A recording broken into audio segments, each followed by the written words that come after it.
오늘 11월 14일 주일 예배를 드리겠습니다. 먼저 찬송가 338장 찬송을 드립니다.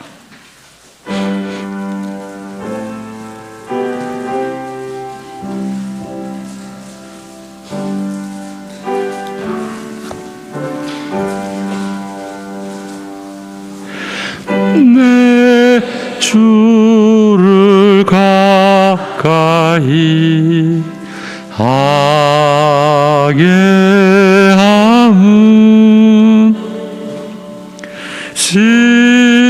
십자가 짐 같은 고생이나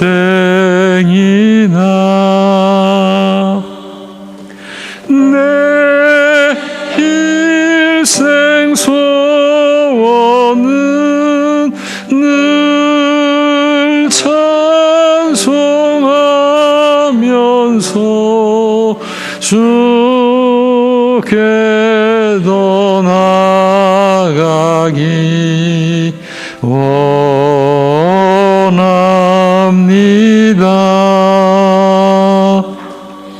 내 고생하는 거 옛야고비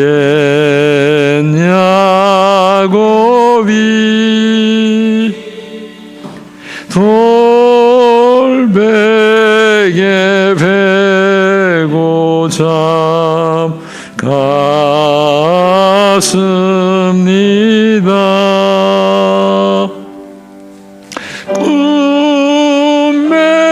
꿈에도 소원이 늘 찬송하면서 주께로 나가기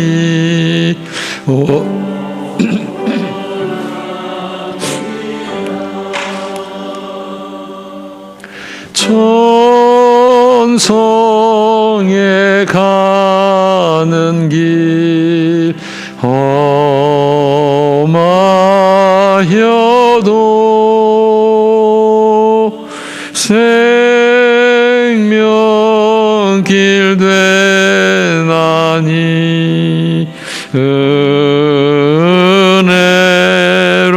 은혜로다. 천사 날 부르니 늘 찬송하면서 주께로 나가기 원합니다.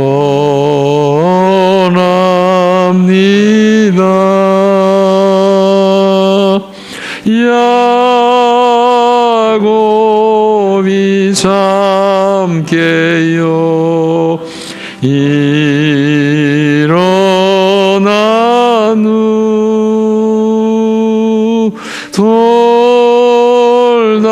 돌단을 쌓은 것 본받아서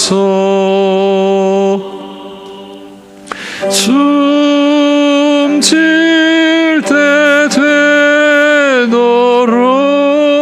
늘 찬송하면서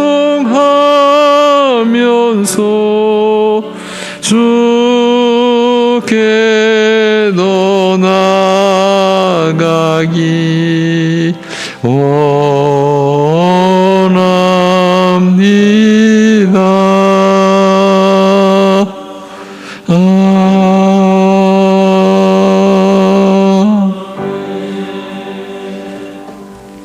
사도신경으로 우리 함께 신앙 고백을 드리겠습니다. 전능하사 천지를 만드신 하나님 아버지를 내가 믿사오며 그 외아들 우리 주 예수 그리스도를 믿사오니 이는 성령으로 잉태하사 동정녀 마리아에게 나시고 본디오 빌라도에게 고난을 받으사 십자가에 못 박혀 죽으시고 장사한 지 사흘 만에 죽은 자 가운데서 다시 살아나시며 하늘에 오르사 전능하신 하나님 우편에 앉아 계시다가 저리로서 산자와 죽은 자를 심판하러 오시리라. 성령을 믿사오며 거룩한 공회와 성도가 서로 교통하는 것과 죄를 사하여 주시는 것과 몸이 다시 사는 것과 영원히 사는 것을 믿사옵나이다. 아멘.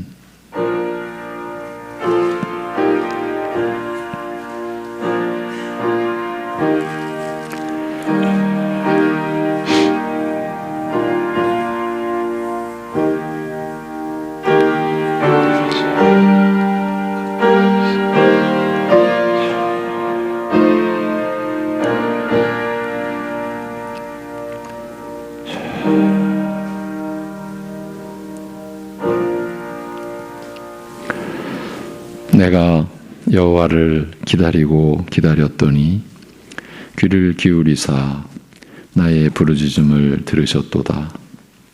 나를 기가 막힐 웅덩이와 수렁에서 끌어올리시고 내 발을 반석 위에 두사 내 걸음을 견고하게 하셨도다. 아멘. 영원한 사망 가운데서 아들을 죽이심으로 우리를 건져내어 주신 아버지 하나님, 그 베풀어 주신 은혜를 따라 오늘도 오직 하나님께 예배드리는 심령들을 친히 이끌어 주셔서 평생 천성길 가는 그 길을 감사함으로 기쁘게 나아가게 하여 주옵소서. 오늘도 상한 심령 싸매 주시고 넘어진 심령 일으켜 세워 주옵시고 말씀이 역사하는 심령들로 세워 주옵소서. 예수님의 이름으로 기도합니다. 아멘. 일어나셔서 우리 찬송 73장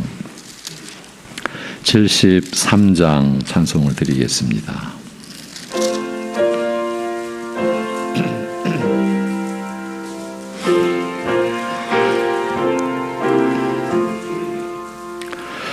내 눈을 들어 두루 살피니 산악이라 날 돕는 구원 어디서 오나 그 어디서 하늘과 땅을 지은 여호와 날 도와주심 확신하도다.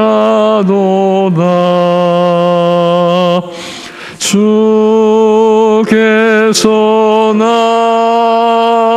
나의 가는 곳마다 지키시며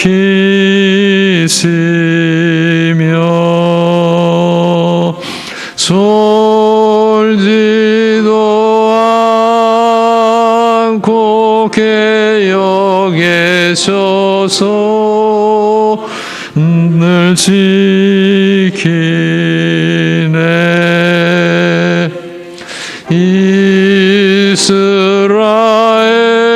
이스라엘을 지키시느니 쉬지도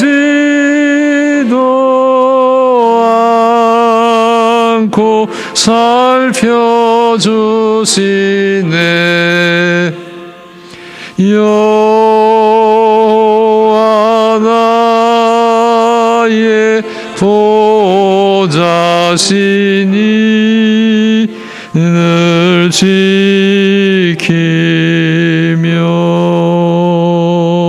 오른 팔들어 보아시고 눈을 내네 낮에는 내가 삼지 못하며 또 밤에 날이 해지 못하네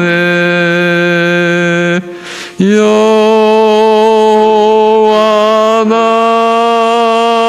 나의 영혼 지키사 돌보시며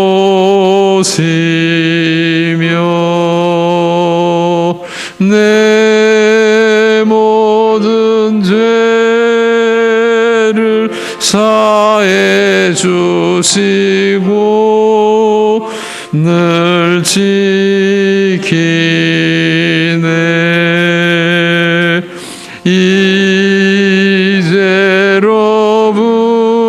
이제로부터 영원 무궁히 주 나의 주리 지켜주시리 아멘.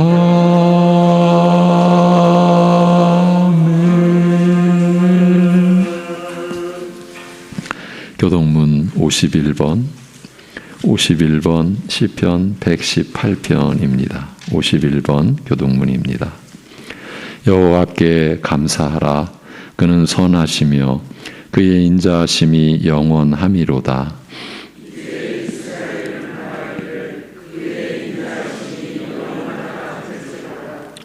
이제 아론의 집은 말하기를 그의 인자하심이 영원하다 할지로다.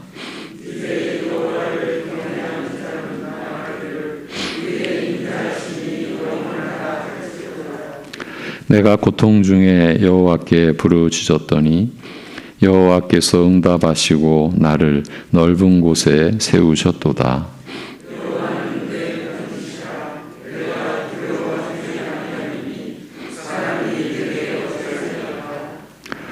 여호와께서 내 편이 되사 나를 돕는 자들 중에 계시니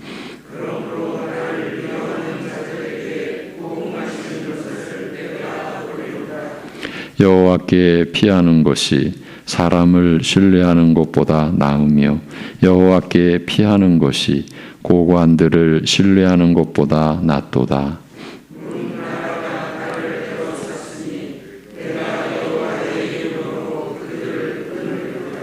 너는 나를 밀쳐 넘어뜨리려 하였으나 여호와께서는 나를 도우셨도다. 여호와는 나의 능력과 찬송이시요 또 나의 구원이 되셨도다. 아멘.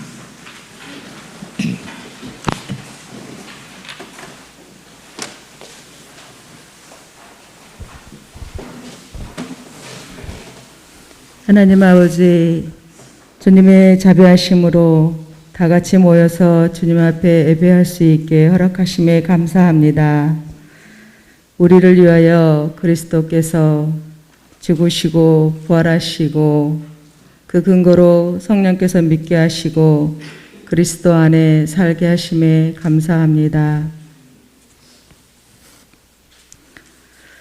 죽었다가 살아난 우리에게 새 본성을 주시고 하나님 나라의 상속자로 삼아주시니 감사합니다.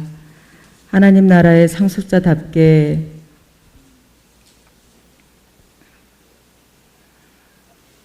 우리가 서로 사랑하고 서로 격려하며 사랑으로 섬길 수 있도록 주님 도와주시길 간절히 원합니다.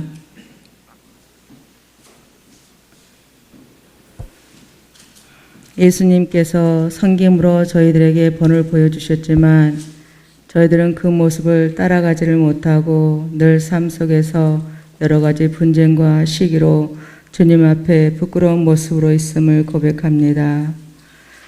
주님께서 저희를 부르신 목적은 위의 것을 찾으라 하셨으나 저희들은 땅의 것을 바라보고 여전히 육신의 욕망에 사로잡혀 있는 모습들을 많이 주님 앞에 고백합니다. 하나님, 저희들의 이러한 모든 모습들을 주님 불쌍히 여기시고 회복되는 은혜가 이 시간 있기를 간절히 원합니다. 이 시간 병상에서, 가정에서 치료와 회복 중에 있는 저희 성도와 가족들, 주님 깊이 위로하여 주시고 새 힘을 주셔서 감탄케 하여 주시길 간절히 소망합니다. 외로운 그 시간, 의지할 거 없는 그 시간, 지난날 저희가 주님 아닌 걸 의지한 것들이 있으면 내려놓게 하시고 생명의 주인이신 주님만 다시 바라보며 의지하며 주님께서 주시는 그 힘을 의지하며 다시금 이 시간 모든 시간들을 잘 감당하며 잘 회복하여서 다시금 주님 앞에 모여서 예배드릴 수 있도록 주님 은혜를 베풀어 주시길 간절히 기도합니다. 이제 말씀 전하실 저희 목사님 늘 성령 충만히 부어주시고 말씀이 선포되는 그 시간에 주님 저희들의 새 본성이 정말로 변화되어서 오직 사랑 안에서 서로 섬기고 사랑하고 변화된 그 말과 언행으로 주님을 기뻐하게 하시고 또한 서로가 위로받을 수 있도록 주님께서 은혜를 베풀어 주시길 간절히 소망합니다. 감사드리며 이 모든 말씀 예수님 이름으로 기도합니다. 아멘.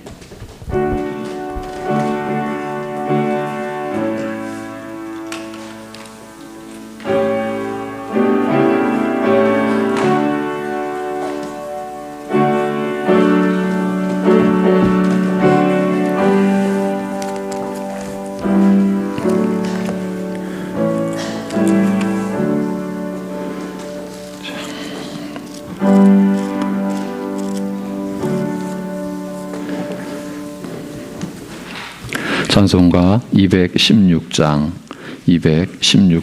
찬송을 드립니다.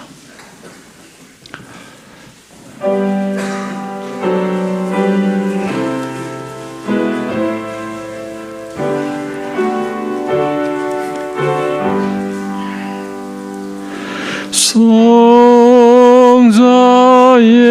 귀한 몸 날 위하여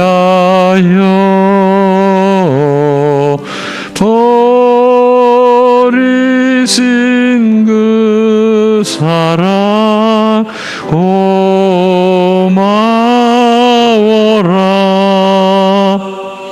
내 머리 숙여서 주님께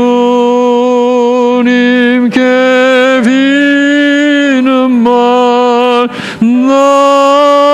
나무어 주님께 바치리까. 주 지금도 날 위해 간구하심. 이 옅은 믿음이 하옵나니 주님의 참사랑 고맙고 놀라워 찬송과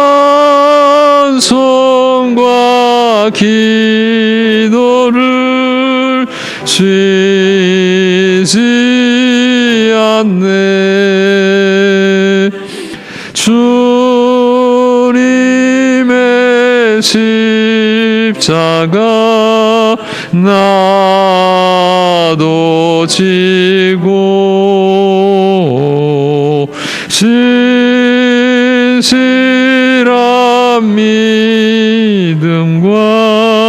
마음으로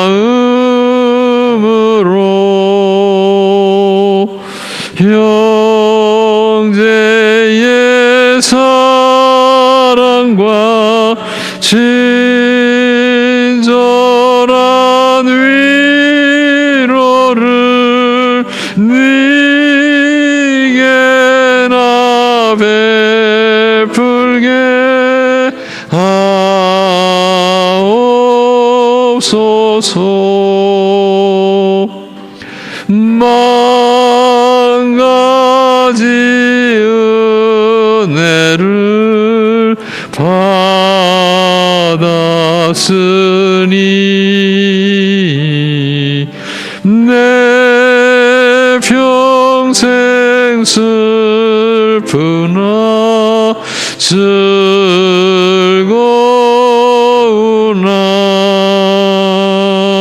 이 몸을 온전히 주님께 바쳐서 주님만 위하여 늘 살겠네.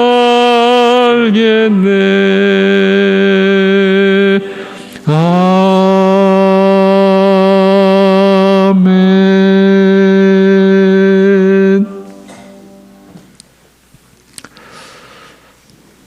이제 기억에서 지울 수 없도록, 마음에서 벗겨낼 수 없도록 하나님을 아는 생명의 지식과 하나님의 은혜를 깨닫는 믿음을 베풀어 주신 아버지 하나님, 우리가 하나님을 바라보며 사는 것이 얼마나 놀라운 일이고 귀한 일이고 복된 일인지를 이 주일 아침에 또 생각하고 또 마음으로 느끼며 예배를 드리는 심령들을 붙들어 주셔서 그 주님을 향한 마음이 평생토록 더 깊어지고 풍성해져 갈 수 있도록 인도하여 주옵소서. 만물을 지으시고 그 안에 하나님의 형상으로 사람을 지으신 하나님의 그 깊으시고 영원하신 뜻이 그리스도 예수 안에서 우리에게 임하여서 우리가 영원히 하나님과 더불어 교제하며 교통하며 사귐의 삶을 살게 하여 주신 하나님의 영원한 경륜과 작정을 찬송하고 늘 붙들고 기억하고 그리하여 어떠한 상황에서도 전적으로 주님을 의지하며 주님만을 신뢰하며 살도록 하여 주옵소서. 오늘 그러한 길에서 또 그러한 중심으로 우리의 창조주시오 그리하여 절대적으로 하나님만을 의존하도록 지음받은 그 은혜를 우리가 기억하고 또 죄악 가운데서 영원히 사망과 그 음부의 권세 아래에서 저주와 불행을 겪어야 했을 우리를 구원해 주신 우리의 구원자 되신 주님을 기억하며 우리의 그 은혜에 참여토록 믿음 주신 은혜를 따라 11조의 예물로 우리의 믿음을 고백하고 각자 받은 그 은혜를 기억하며 감사의 고백을 담고 주님의 나라를 섬기고자 일용할 양식에 감사하여 주일 예물을 드리는 모든 심령들 그 손길을 붙들어 주시옵시고 그 손길이 주님의 사랑을 펼치는 손길이요 주님의 사랑을 베푸는 거룩하고 아름답고 신령한 손길로 삼아주시고 붙들어 주시고 평생을 그 은혜 안에서 살도록 하여 주시옵소서. 우리가 모든 것 값없이 받았사오니 우리가 값없이 베푸는 일에서 능한 자가 되게 하여 주옵시고 이 세상에 비릿하고 어둡고 비열한 그러한 구조 속에서 우리가 어떠한 숨겨놓은 것 없이 오직 순전하게, 오직 신실하게, 진실되게 하나님께 받은 그대로 또 나누는 데 있어서도 기꺼이 숨겨진 것 없이, 숨은 동기 없이 오직 사랑함으로 가족과 이웃과 서로를 섬기며 베풀며 살아갈 때에 그로 인하여 우리가 받은 하나님의 사랑이 더 깊어지고 풍성함을 경험케 하시고 더 풍성히 사랑을 받을수록 사랑을 나누는 그러한 우리 성도들의 생애가 되도록 역사하여 주옵소서. 우리 어르신들의 심령 속에 모든 것이 고난처럼 여겨지는 연약함 속에서 주님만을 바라는 그 신앙이 환한 꽃처럼 교회 안에 드러나 후진들이, 후손들이, 자손들이 그 은혜를 보며 따라갈 수 있게 하여 주옵소서. 우리 자녀들이 오직 하나님의 나라와 의를 구하는 믿음에 이르를 수 있도록 우리가 본을 보이며 기도하며 그리하여 그들이 이 세상을 밝히는 빛으로, 생명의 빛으로 사는 그 은혜를 우리가 소망하고 꿈꾸고 기도하고 그 은혜 안에 우리 자녀들이 자라갈 수 있도록 인도하여 주옵소서. 우리 주 예수 그리스도의 이름으로 기도하옵나이다. 아멘. 마태복음, 오늘 본문은 마태복음 18장 6절에서 14절입니다. 나를 믿는 이 작은 자 중 하나, 나를 믿는 이 작은 자 중 하나, 이 제목으로 마태복음 18장 6절에서 14절을 본문으로 말씀을 전하겠습니다. 6절부터입니다. 누구든지 나를 믿는 이 작은 자 중 하나를 실족하게 하면 차라리 연자 맷돌이 그 목에 달려서 깊은 바다에 빠뜨려지는 것이 나으니라. 실족하게 하는 일들이 있음으로 말미암아 세상에 화가 있도다. 실족하게 하는 일이 없을 수는 없으나 실족하게 하는 그 사람에게는 화가 있도다. 만일 내 손이나 내 발이 너를 범죄하게 하거든 찍어 내버리라. 장애인이나 다리 저는 자로 영생에 들어가는 것이 두 손과 두 발을 가지고 영원한 불에 던져지는 것보다 나으니라. 만일 내 눈이 너를 범죄하게 하거든 빼어 내버리라. 한 눈으로 영생에 들어가는 것이 두 눈을 가지고 지옥불에 던져지는 것보다 나으니라. 삼가 이 작은 자 중에 하나도 없인 여기지 말라. 너희에게 말하노니 그들의 천사들이 하늘에서 하늘에 계신 내 아버지의 얼굴을 항상 되옵느니라. 너희 생각에는 어떠하냐? 만일 어떤 사람이 양 100마리가 있는데 그 중에 하나가 길을 잃었으면 그 99마리를 산에 두고 가서 길 잃은 양을 찾지 않겠느냐? 진실로 너희에게 이르노니 만일 찾으면 길을 잃지 아니한 99마리보다 이것을 더 기뻐하리라. 우리 14절은 같이 합독하겠습니다. 다 같이 이와 같이 이 작은 자 중에 하나라도 잃는 것은 하늘에 계신 너희 아버지의 뜻이 아니니라. 아멘.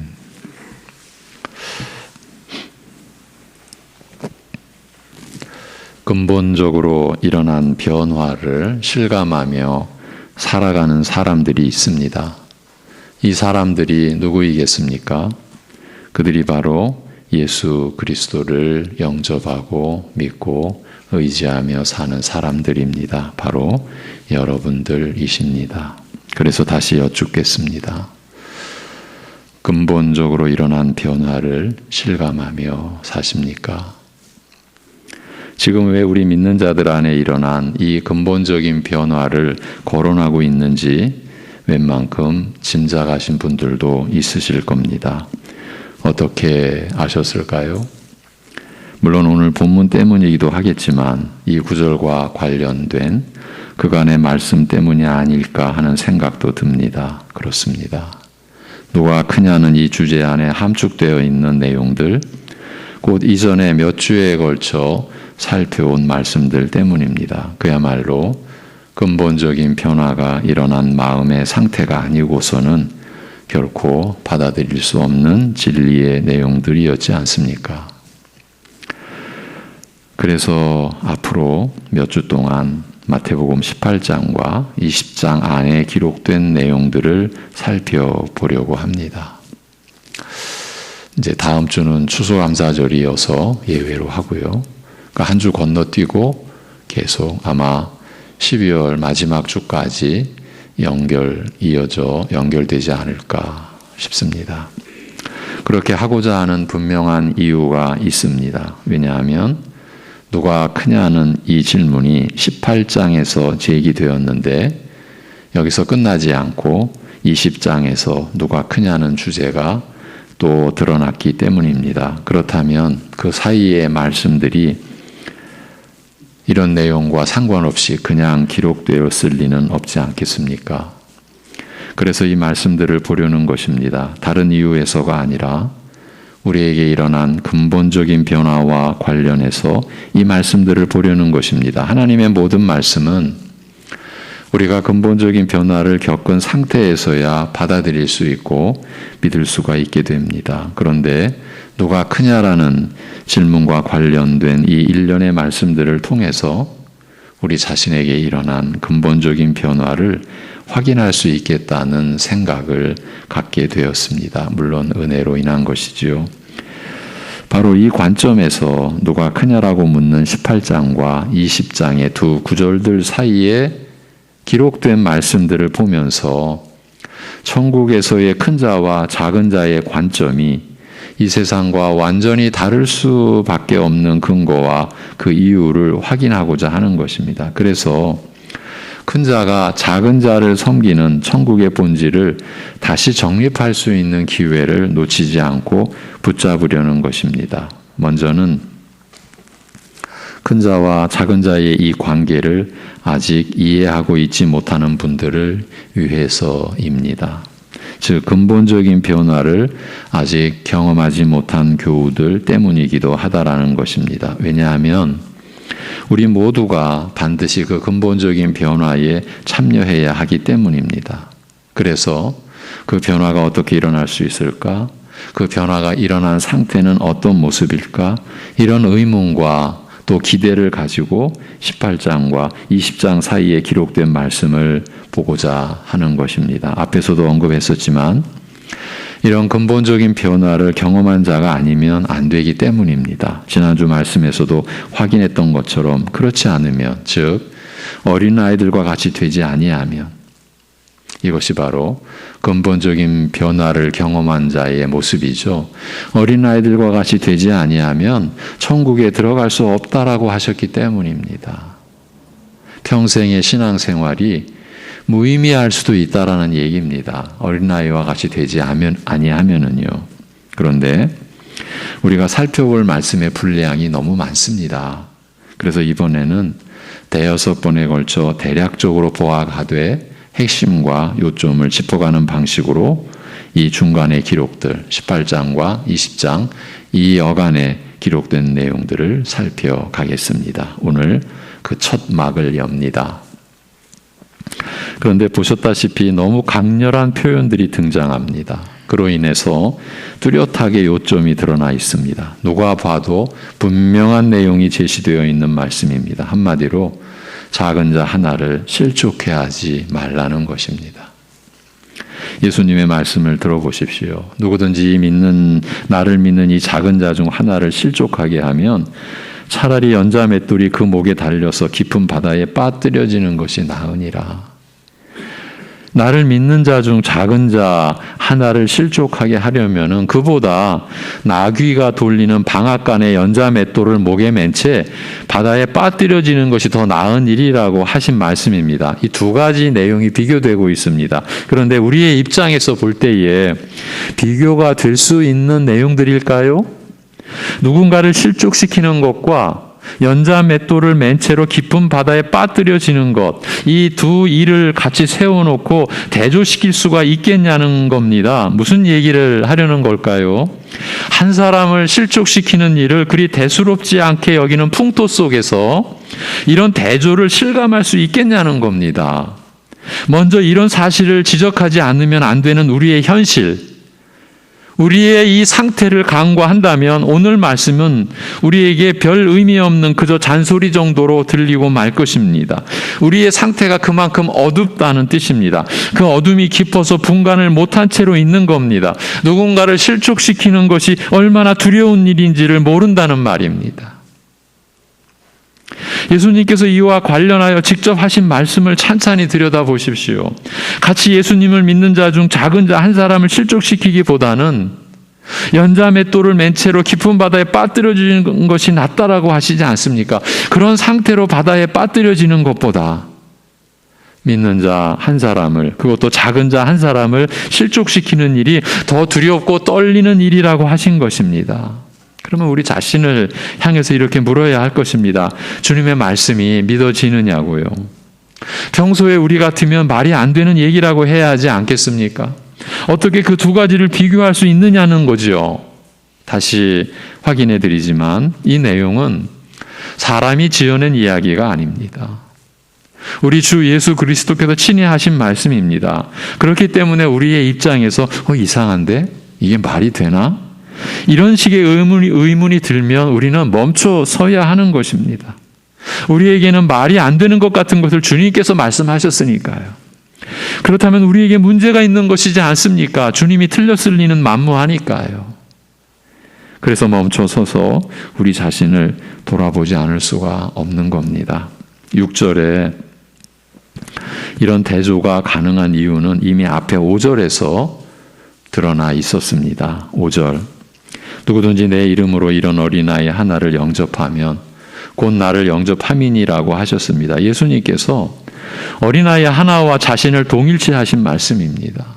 내 이름으로 어린아이 하나를 영접하면 곧 나를 영접하는 것이라고 하십니다. 그러니 예수님을 믿는 이 작은 자 중 하나를 실족하게 한다는 것은 다름 아니라 예수님을 대수롭지 않게 여긴다는 것일 뿐만이 아니라 대적하기까지 한다라는 뜻이 됩니다. 그러니 이 일이 곧 예수님을 믿는 작은 자 한 사람을 실족하게 하는 일이 연자 맷돌을 목에 맨 채로 바다에 빠뜨려지는 것보다 더 무서운 일이 된다라고 말씀하신 것입니다.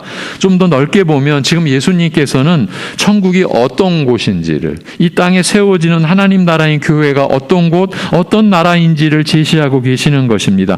어린아이 같이 작은 자 한 사람이 섬김을 받는 나라라고 하시는 것입니다. 그렇기 때문에 작은 자 한 사람을 실족시키는 일이 얼마나 잘못된 일인지, 또한 그 일로 인해 하나님께서 얼마나 진노하시는지를 지금 일깨워주고 계시는 것입니다. 그러니까 작은 자 한 사람을 실족하게 하는 것이 다름 아닌 천국의 본질을 무시하는 행위라, 곧 하나님 나라를 대수롭지 않게 여기는 행위가 된다는 것입니다.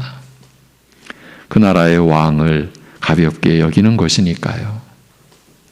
이렇게 우리로 하여금 작은 자 한 사람을 실족시키는 일의 무서움을 알도록 하시기 위해서 우리로서는 상상도 못할 내용까지 예수님께서는 들고 나오신 것입니다. 이는 바로 우리의 무지 때문이 아니겠습니까? 잘 깨닫지 못하는 우리의 어리석음으로 인한 것입니다. 따라서 우리로서는 이 말씀을 꽉 붙잡지 않을 수 없습니다. 누가 크냐는 쟁론 때문에 누군가를 아프게 하고 상처를 입혀서 다시는 일어설 수 없을 정도로 무너지게 하는 일이 얼마나 두려운 일인지를 우리가 깨닫지 않으면 안 되는 것입니다. 뒤에 이어지는 말씀을 보면 혀를 내두르기도 벅찬 내용이 계속 전개됩니다. 실족하게 하는 일들이 있음으로 말미암아 세상에 화가 있도다. 실족하게 하는 일이 없을 수는 없으나 실족하게 하는 그 사람에게는 화가 있도다라고 말씀하십니다.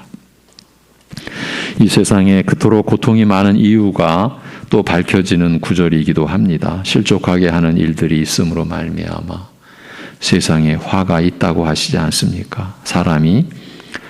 사람에게 고통을 안겨주는 일들이 온 세상에 차고 넘칩니다. 왜 이렇게 사람은 같은 사람들을 괴롭히는 것일까요? 이로 인해 하나님께서 진노하신다라는 암시가 본 구절 속에 담겨 있습니다. 화가 있도다라고 하지 않습니까? 약 30년 전 1992년도 알래스카에서 20대 중반의 미국 젊은이가 동사한 사건이 있었습니다. 굶은 채로 얼어서 죽어가면서 왜 혼자 죽어갔는지를 일기 형식의 기록으로 남겼고 그 가족 중 하나뿐인 여동생이 이 사건을 세상에 알리면서 또 그 가족들이 동의해서 영화로 제작되었습니다. 사실은 가족들이 동의할 수가 없는 상황이었거든요. 그 가족의 수치가 드러나야 하는 일이기 때문에. 그런데 그 아들의 죽음을 헛되이 하지 않기 위해서 공개가 되었습니다. 어릴 적 끊임없이 싸우는 부부가 끊임없이 싸우는 부모 밑에서 자란 아들이 대학교를 졸업하자마자 집을 떠나서 사랑과의 관계가 일체 없는 자연 속으로 들어가서 결국은 그 자연에 갇혀서 죽게 된 사건인데 그의 기록 속에 이런 질문이 있습니다. 왜 사람들은 다른 사람들을 괴롭힐까요? 건너온 작은 강을 되건너서 돌아가려고 했는데 계절이 바뀌면서 물이 불어 큰 강이 되어버렸기 때문에 돌아오질 못하고 그 자연에 갇힌 채로 죽어가던 이 청년은 자신이 읽던 책에 한 글귀를 적어 놓습니다. 생명의 불꽃이 꺼져가던 때였습니다. 행복은 나눌 때에야만이 현실이 된다.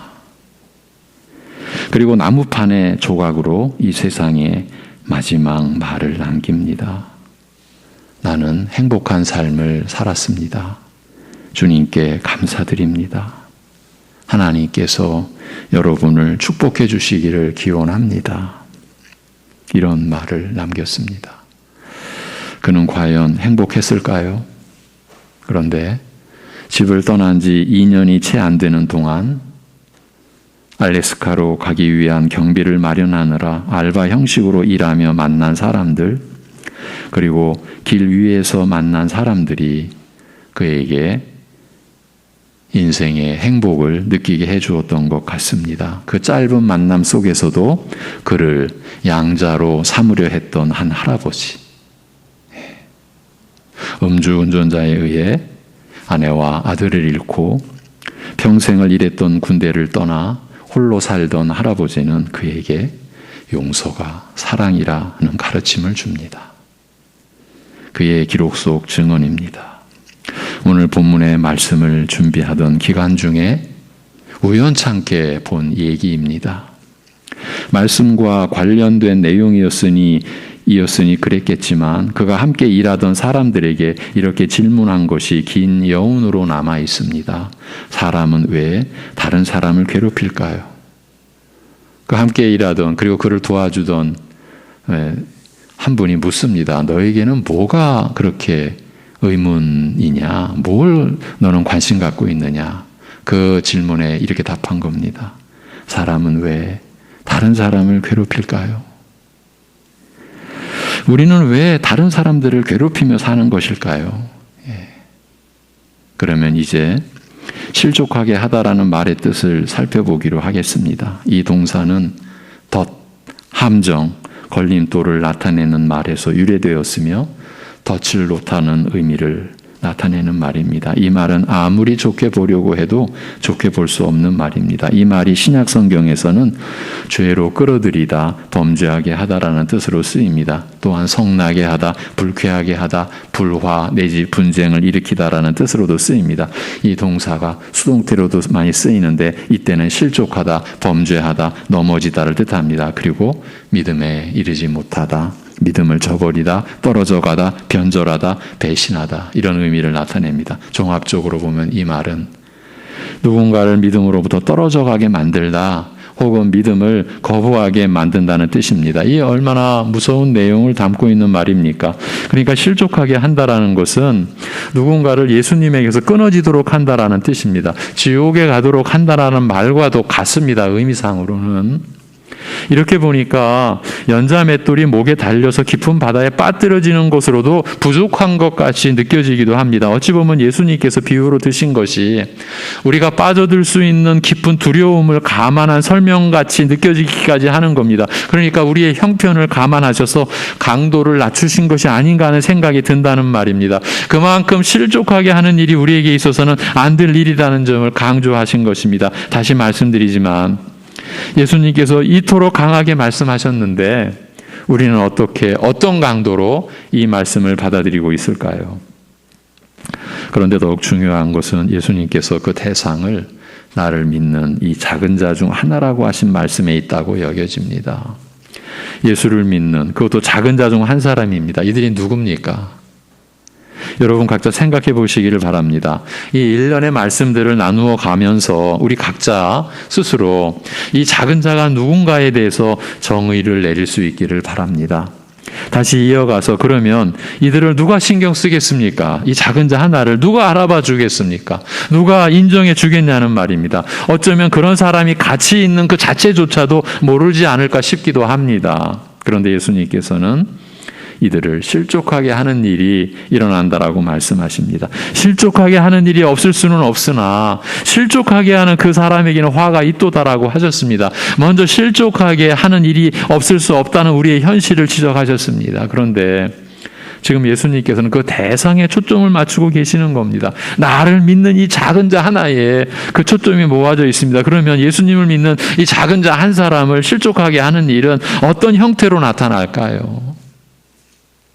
우리가 오늘 가장 중요하게 생각하고 답을 해야 할 질문이 바로 이것이지 않을까 싶습니다. 우리는 어떻게 신자 중 작은 자 한 사람을 넘어뜨리게 하고 믿음으로부터 떨어져 가게 만들었고 또 만들고 있을까요?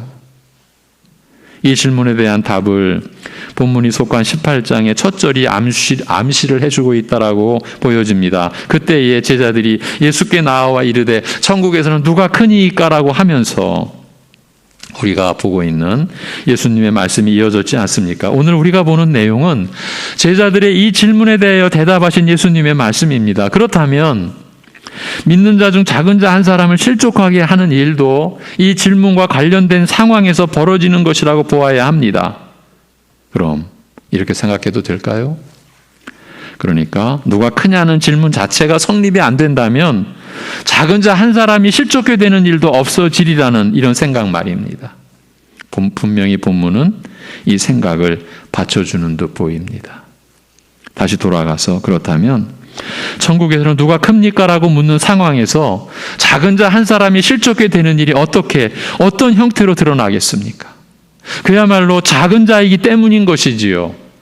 누가 크냐는 쟁론에서 늘 뒤처지는 사람, 아니 그 쟁론에 낄 수조차도 없는 사람, 그러니까 소외당하게 되어 있는 사람, 그 교회의 주변으로 밀려나는 사람이기 때문에 실족해 되는 일이 발생하는 것이 아니겠습니까? 여기서 실족하게 하는 행위도 자연스럽게 드러납니다. 가장 일반적인 표현입니다. 상대방을 존중하지 않고 귀하게 여기지 않는 마음과 생각이 드러나는 경우들입니다. 먼저는 자신과 함께 할 수 없는 자 같이 여기는 표정과 시선 그리고 말들입니다. 그에 관하여 좋지 않은 소문을 내기도 하고 때로는 큰 소리로 모욕을 주기도 하고 누군가에는 속삭이기도 하고 그래서 밀어내는 것이지요. 조롱도 하고 비웃기도 하면서요. 이외에도 얼마든지 그 예들을 들 수 있습니다. 이 모든 것이 오직 한 가지 이유 때문이라고 본문은 밝혀주고 있습니다. 자신이 더 커야 하니까요. 자신이 더 앞서야 하니까요. 자신이 더 귀중히 여겨져야 하니까요. 자신이 더 영광스러워야 하니까요. 이걸 말고 또 있겠습니까? 이제 실족하게 하는 그 사람에게는 화가 있도다라고 하신 예수님께 이어서 하신 말씀을 보십시오. 만일 내 손이나 내 발이 너를 범죄하거든 찍어내버리라. 장애인이나 다리 저는 자로 영생에 들어가는 것이 두 손과 두 발을 가지고 영원한 불에 던져지는 것보다 나으니라. 만일 내 눈이 너를 범죄하거든 빼어내버려라. 한 눈으로 영생에 들어가는 것이 두 눈을 가지고 지옥불에 던져지는 것보다 나으니라. 여러분, 지금 이것이 우리 주 예수 그리스도께서 하신 말씀입니다. 삼가 이 작은 자 중에 하나도 없인 여기지 말라. 너희에게 말하노니 그들의 천사들이 하늘에서 하늘에 계신 내 아버지의 얼굴을 항상 배옵느니라. 앞에서도 밝혔었지만 예수님의 어조, 그 말씀하시는 억양이나 그 말씨의 투가 이렇게 강하고 극단적으로 전개되는 곳이 또 있을까 싶을 정도입니다. 내 손이 범죄하게 하거든, 즉 예수님을 믿는 작은 자 중 한 사람을 실족하게 하거든 찍어내버리라고 하셨습니다. 발이 그렇게 한다면 발을 찍어내버리라고. 왜입니까? 장애인으로 영생에 들어가는 것이 멀쩡한 몸을 가지고 영원한 불에 던져지는 것보다 낫기 때문이라고요. 이것이 예수님의 말씀입니다. 우리의 눈이 우리로 하여금 범죄하게 하면, 즉 교인 중 한 사람을 실족하게 하면, 누군가를 멸시하는 눈을 가지고 있으면 빼내버리라, 그렇게 말씀하셨어요. 한 눈으로 영생에 들어가는 것이 멀쩡히 두 눈으로 지옥불에 던져지는 것보다 낫기 때문이라고 하시면서요. 그러면서 놀라운 말씀, 하늘의 그 비밀을 덧붙여 주셨어요. 그들의 천사들이 하늘에 계신 내 아버지의 얼굴을, 하늘에서 그 하늘에 계신 내 아버지의 얼굴을 항상 베옵는다고요. 누군가 그 작은 자 하나를 우리가 업신여길 때 그의 천사가 항상 베옵는 하나님 아버지께 다 고하여 아랜다라고 하신 것입니다. 그래서 삼가 이 작은 자 중에 하나도 업신여기지 말라고 하셨습니다. 여러분, 이와 같은 말씀을 어찌하시겠습니까? 이상한 얘기라고 외면하시겠습니까? 내버리겠습니까? 그럴 수는 없습니다. 그렇다면 우리는 어떤 생각을 가져야 하겠습니까? 아니면 지금 나는 이렇게 멀쩡히 잘 있는데 무슨 탈이 있겠냐고 얼버무리시겠습니까? 그러면 지금 멀쩡히 잘 있는 것이 우리 자신이 잘해서 그런 겁니까? 지금 우리는 각자 자신을 돌아보지 않으면 안 됩니다. 그리고 내가 업신여겼던 그 교인의 천사가 하늘에서 하늘에 계신 우리 아버지의 얼굴을 항상 뵙고 있다는 사실을 잊어서도 안 됩니다. 정리하면 우리는 지금 천국의 실제에 대해 말씀을 받고 있는 것입니다. 우리가 평생 살아온 이 세상의 실태를 얘기하는 게 아닙니다. 그 세상 것이야 여러분 각자 다 전문가들이시고 프로들이십니다. 세상은 가르쳐 드릴 필요가 없죠. 여러분이 다 프로들이시니까. 그런데 하나님 말씀으로 우리는 지금 하나님의 나라가 어떤 나라인지를 배우고 있는 중입니다. 그것은 이 작은 자 중에 하나도 업신여김을 당해서는 안 되는 나라라고 하시는 것입니다. 이 세상은요, 별로 쓸모없다는 이유 하나만으로도 얼마든지 사람들을 내치는 곳입니다. 별로 유익이 안 된다는 이유로 내쫓습니다. 힘이 없다고 버립니다. 배경이 별로라고 멸시합니다. 그걸 당연하게 여기기도 합니다. 그래서 자신을 내세우기 위한 모든 것을 쫓으며 그것을 위해 모든 노력을 기울입니다. 짓밟히지 않기 위해서지요. 이것을 아무도 이상하게 생각하지 않습니다. 세상은 원래 그런 곳이라고 여기니까요. 그런데 우리는 지금 하나님 나라에 속한 자로서 이 말씀을 받고 있는 것입니다. 그런데 이 지체에 관한 말씀, 그 손발, 눈 등의 지체를 언급하신 말씀을 확장해 보면요,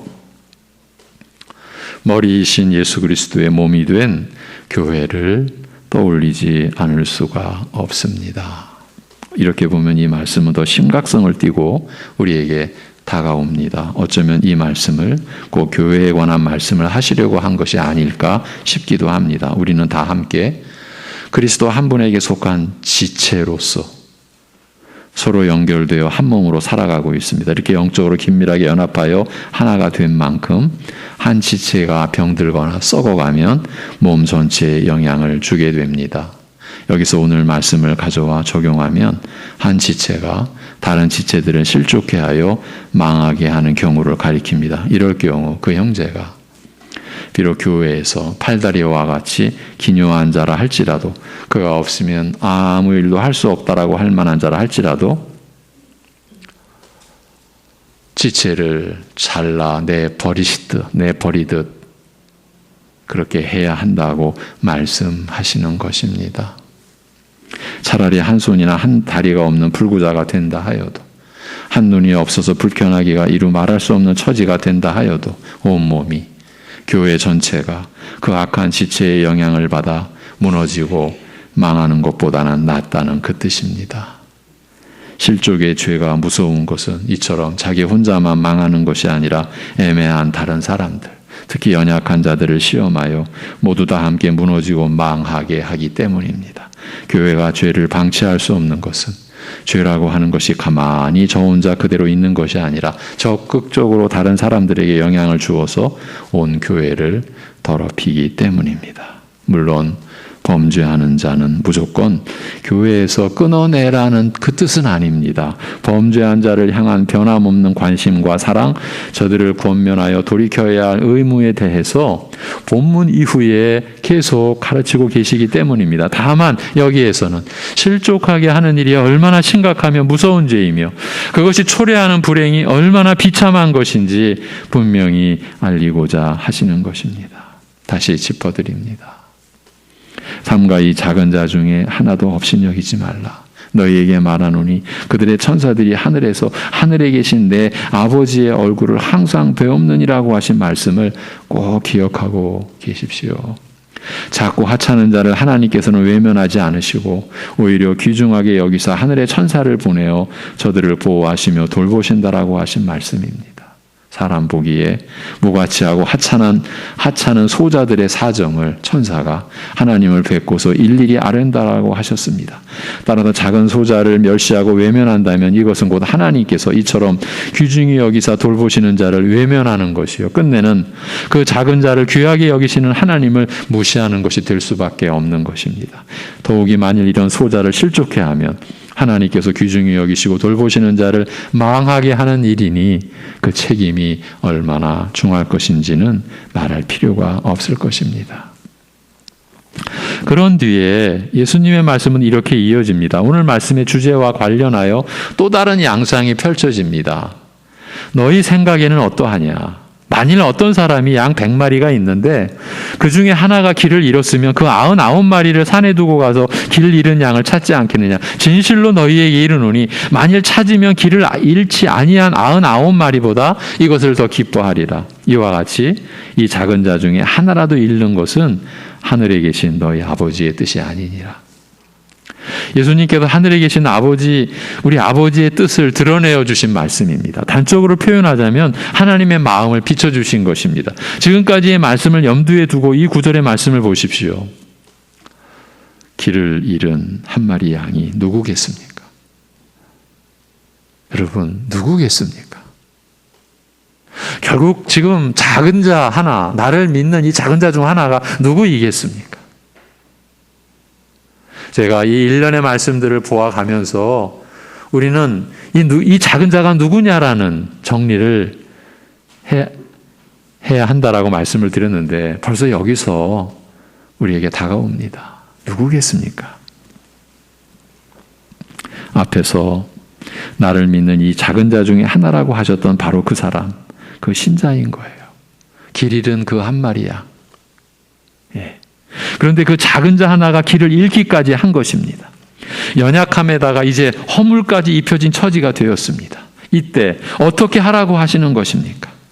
연약함으로 인하여 멸시를 받는 처지에서 이제는 허물까지도 드러난 신세가 되고만 그 작은 자를 교회는 우리 모두는 어떻게 대해야 한다라고 하시는 겁니까? 그러니까 그를 실족해 하지 않기 위해서 조심하는 입장에서만 그쳐서는 안 되고 허물까지도 너그럽게 대하여 옳은 길로 되돌아오게 하는 일까지 담당하라고 하신 것입니다. 이와 같이 이 작은 자 중에 하나라도 잃는 것은 하늘에 계신 너희 아버지의 뜻이 아니니라고 하셨으니까요. 그런데 길을 잃은 한 마리 양을 찾는 것이 쉬운 일이겠습니까? TV나 여러 화면을 통해서 목동들이 잃은 양을 찾는 고단한 여정을 보신 적이 있으시지요? 결코 찾기 쉬운 곳에 그 잃은 양이 있지 않습니다. 그렇다면 길을 잃지도 않았을 것입니다. 그야말로 험지에 빠지거나 추악한 처지에 놓여 있는 것입니다. 그런 양을 찾아 나서는 목자의 모습을 통해서 죄와 사망 가운데서 길을 잃고 헤매는 죄인을, 그것도 한 마리 잃은 양 같은 처지의 죄인을 찾아 살리시는 하나님의 사랑을, 그 천국의 본질을 이렇게 드러내어 주신 것입니다. 지금 이 맥락에서 누가 크냐라고 지금 따지고 있는 제자들의 그 상황에서 예수님은 이러한 말씀을 지금 해주고 계시는 거예요. 이와 같이 스스로 범죄하여 멸망의 길로 들어선 인류를 위해 아들을 보내어 죽음으로 죄인을 섬기게 하심으로써 이루시는 나라가 천국입니다. 평생 하나님을 반역하여 악하고 부패한 욕망을 쫓아 살다가 영원히 멸망하는 길을 선택한 죄인을 하나님께서 친히 찾아오셔서 구원하시는 곳이 바로 하나님 나라입니다. 이렇게 보면 본문의 뜻이 더 분명하게 드러납니다. 이 말씀을 덧붙이신 더 더 깊은 의미가 드러난다는 말입니다. 길 잃은 한 마리 양은 곧 우리 자신, 곧 나 자신입니다. 왜 큰 자가 작은 자를 섬기라고 하신 것인지 그 이유가 밝혀지고 있는 대목입니다. 큰 자든 작은 자든 본래는 길 잃은 한 마리 양이었습니다. 이 점을 밝히 보여주신 것입니다. 천국에 속한 자는 모두 다 하나님으로부터 이러한 사랑을 받은 사람입니다. 잃어버린 자를 다시 찾으시는 하나님의 사랑으로 천국에 속한 자가 되었으니 믿는 자는 그 역시 이런 사랑을 나타내 보이는 것이 마땅하지 않겠습니까? 나 자신이 길을 잃고 헤매다가 나를 찾아 나선 목자의 구함을 받고 살아난 감격과 기쁨과 감사를 경험해 보았으므로 다른 실족한 자에게 동일한 사랑을 베풀어 길을 잃고 헤매는 불행에서 구하는 것이 마땅한 도리일 것입니다. 그리하여 예수님께서는 작은 소자를 실족해 하는 죄에 대해서만 엄중한 책임을 묻겠다는 그 말씀만을 하신 것이 아니라 적극적으로는 작은 자의 연약함과 허물에 대하여 관용하며 인내하는 가운데 저들을 도로 찾아 옳은 길로 인도할 것을 명하신 것입니다. 우리 믿는 자들이 왜 이런 말씀을 받들어야 합니까? 우리가 이와 같은 하나님 나라에 속한 자가 되었기 때문입니다. 그것도 잃어버린 자를 다시 찾으시는 하나님의 사랑으로 우리가 천국에 속한 자가 되었기 때문입니다. 그리고 이런 하나님의 사랑과 은혜로 우리가 먼저 근본적인 변화를 겪게 되었기 때문입니다. 성도 여러분, 일전에도 말씀드린 적이 있지요. 사회 속에서 만난 어떤 이들이 전도사님, 목사님, 내가 신자 누구누구 때문에 교회에 안 나갑니다. 그런 사람이 가는 천국이라면 나는 가고 싶지 않습니다. 교회 안에서도 목사님, 난 누구 때문에 교회를 떠납니다. 어느 가정 때문에 교회를 떠납니다. 그런 이야기를 가슴에 담고 있습니다. 그 아픔을 가슴에 품고 있습니다. 주님의 마음은 얼마나 아프시겠습니까? 여러분, 왜 예수님께서 이런 엄중한 말씀을 하셔야 했는지 우리 자신을, 각자 자신을 돌아보아야 하지 않겠습니까? 누구 때문에라고 하는 게 제 자신일 수도 있습니다. 저는 그렇게 생각합니다. 내가 누구 때문에, 저는 그런 말까지 들었습니다. 난 누구 때문에 예수 안 믿겠다고. 바로 우리 교회 안에서의 제가 들은 얘기입니다. 그 누구가 바로 내가 아닐까? 저는 그렇게도 생각하고 그 아픔을 안고 그러면서 교회의 머리 대신 자기 몸을 내어주신 주님은 얼마나 아파하실까? 여러분, 누가 크냐라는 질문을 우리가 할 수 있겠습니까? 근데 우리의 육신은 너무 연약하고 너무 죄로 온전히 지배당했던 그 흔적이 우리가 육신의 생애를 마칠 때까지 우리 몸에서 사라지지 않는 죄의 본성으로 남아있기 때문에 우리는 틈만 나면 그래도 내가 더 크지, 그래도 내가 더 앞섰지, 그래도 내가 더 잘났지, 이런 생각과 이런 마음을 못 버릴 것이고, 그것 때문에 가족 누군가를, 그것 때문에 이웃 누군가를, 그것 때문에 교우 누군가를 우리가 상심케 하고 실족해 할 수 있다라는 것. 오늘 본문은 우리에게 분명히 말씀하고 계십니다.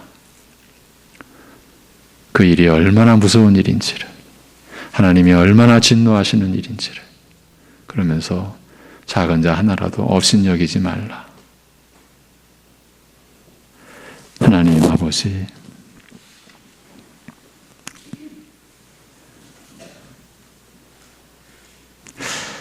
믿음을 가볍게 여겼던 죄를 용서하여 주옵소서. 하나님 나라인 교회를 경시하고 때로는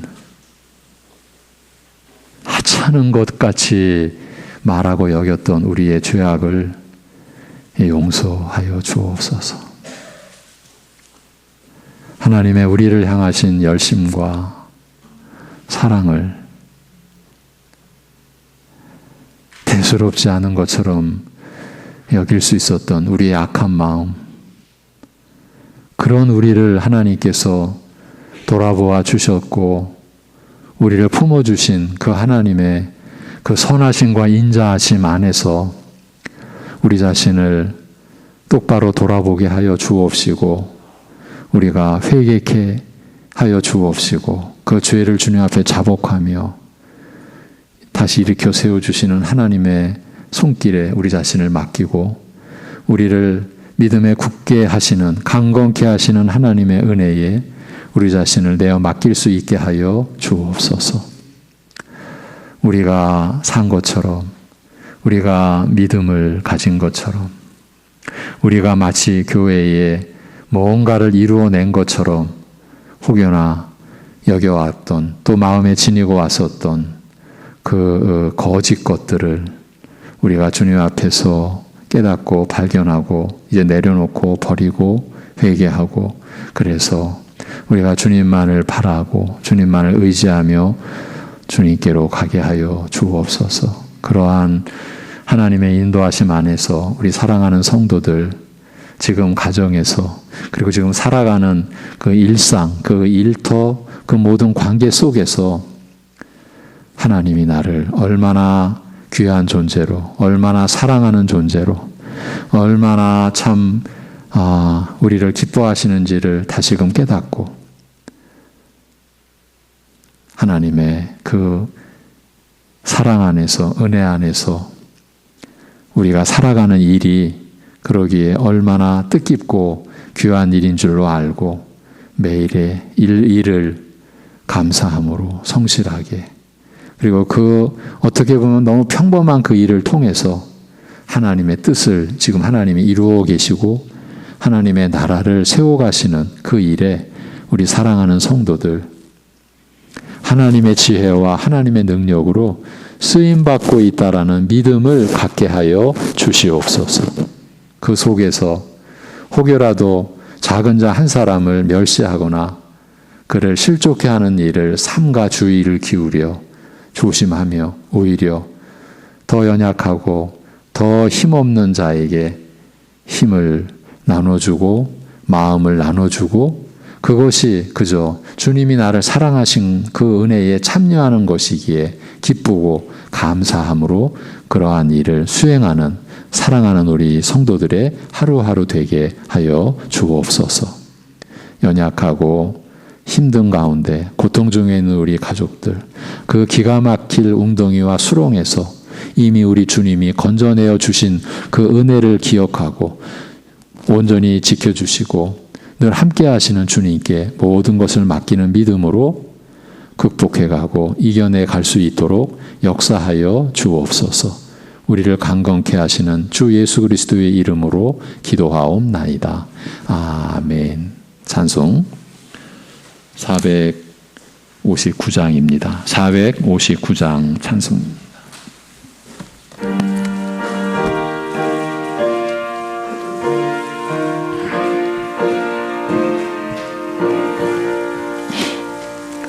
누가 주를 따라 섬기려는가?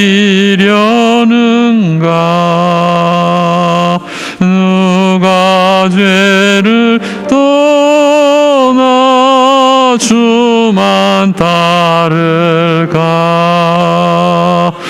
누가 주를 섬겨 남을 구할까? 누가 주의 뒤를 따라가려나?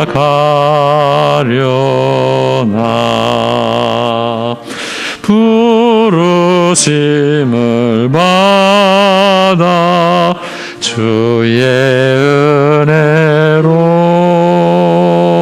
주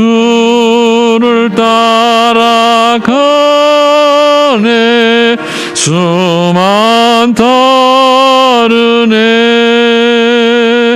세상 영광 위에 따름 아니요.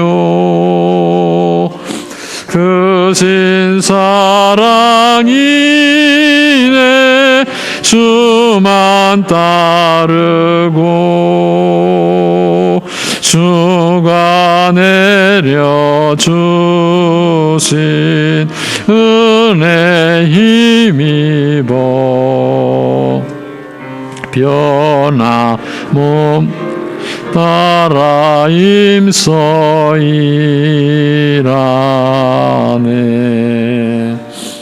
부르심을 받아 주의 은혜로 주를 따라가네.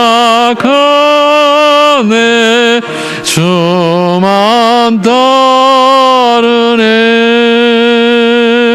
환난 핍박 많고 원수 강하나 주의 용사도 힘이 강하니 누가 능히 이겨 넘어뜨리랴. 변함없는 진리 승리하리라.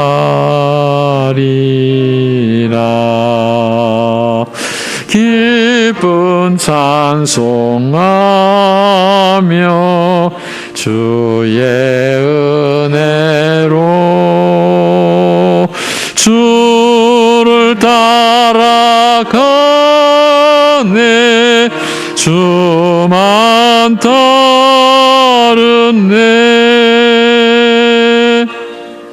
아멘. 예, 교회 소식입니다. 네, 지난주에 지금 예배드리는 이 체제에 대해서 안내해드린 그 내용 그대로입니다. 네.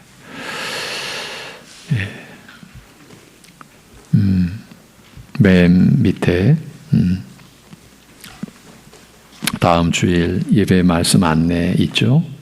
11월 21일 주간 추수감사 주일입니다. 그래서 요한복음 15장 1절에서 11절 나는 포도나무요 너희는 가지라, 이 제목으로 이 본문으로 말씀을 전하는데, 한 가지, 그래서 이번 주간 새벽 시간 제가 월요일부터 목요일까지 인도를 하는데 그 4번에 걸쳐서 이 요한복음 15장이 배경이 된 시편 80편을 보고자 합니다. 그러기 위해서 78편도 한 구절 보려고 하니까 새벽 예배 가족도 새벽 예배를 말씀으로 영상으로 그 말씀에 참여하는 성도님들은 시편 78편에서 80편까지를 좀 긴 분량입니다. 읽어주시면 도움이 될 것입니다. 시편 78편에서 80편인데 80편이 중심입니다. 이 요한복음 15장의 역사적 배경이 되는 예수님께서 그 시편 80편의 구절을 의식하고서 이 유명한 포도나무의 비유의 말씀을 하셨기 때문에 이번 주간에 그 구절을 좀 살펴보려고 합니다.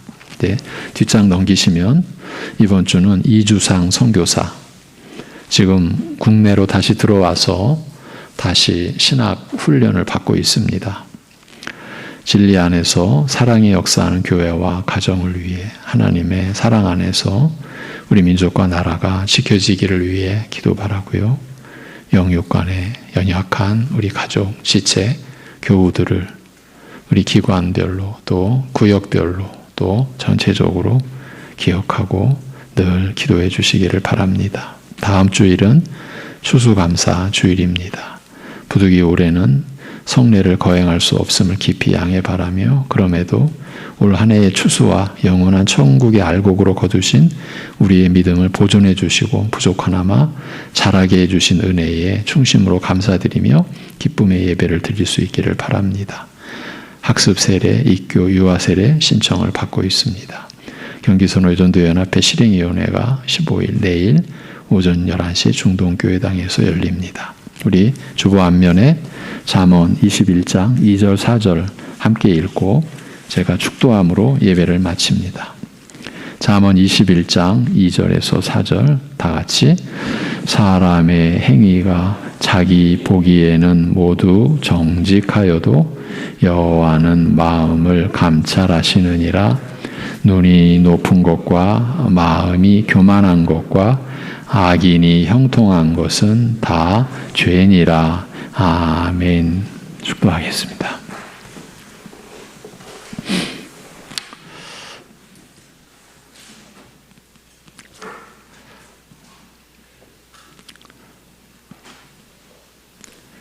십자가에 못 박히셔서 죽으시고 부활하심으로 성령을 보내주사 새 언약의 영원한 중보자 되신 주 예수 그리스도의 은혜와 아들을 내어주사 죄인들의 그 영혼을 살리시고자 하신 우리 아버지 하나님의 사랑하심과 우리 안에 임하셔서 죄를 깨닫게 하시고 회개케 하시고 그리스도를 붙잡고 의지하고 신뢰케 하셔서 거듭난 영생의 삶을 살게 하시는 성령님의 교통하심이 길 잃은 한 마리 양이었던 스스로는 넘어진 자리에서 다시 일어날 수도 없이 연약하게 짝이 없었던 죄악으로 문드러지고 썩어 부패하였던 영혼들을 살리신 하나님의 은혜만으로 감사하며 그 하나님을 예배하며 하나님을 바라며 기쁘게 살아가는 또 살아가고자 하는 이들과 이러한 믿음과 하나님 나라를 구하는 모든 이들 가운데 영원토록 함께하여 주시기를 주님의 이름으로 축원하옵나이다. 아멘.